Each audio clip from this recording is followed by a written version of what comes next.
આજની વાર્તા માગીશ તો ભગવાન પાસે જ. મહારાજ વિક્રાંત એકવાર જંગલમાં ભૂલા પડ્યા. રાત્રે એક ખેડૂતને ત્યાં આશરો મળ્યો. તેણે ખૂબ પ્રેમપૂર્વક મહારાજનો સ્વાગત સત્કાર કર્યો.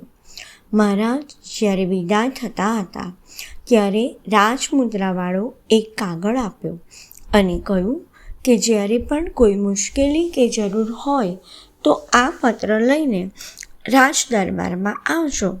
દુર્ભાગ્યે એકવાર ખેડૂતની આર્થિક સ્થિતિ સાવ બગડી ગઈ.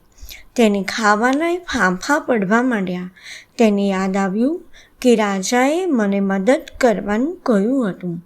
આથી તે રાજ દરબારમાં ગયો. તે વખતે રાજા પૂજાઘરમાં હતા.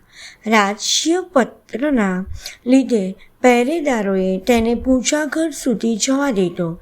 તેણે જોયું કે મહારાજ પોતે પણ હાથ ફેલાવીને ભગવાન પાસે કંઈક માગી રહ્યા છે.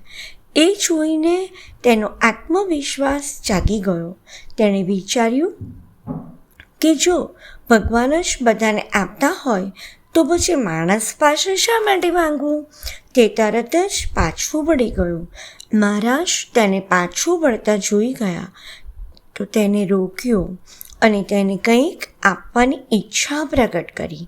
પરંતુ ખેડૂતે કહ્યું કે મહારાજ, આવ્યો હતો તો માંગવા, પણ હવે તમે જેની પાસે માગો છો તેની પાસે જ માંગીશ.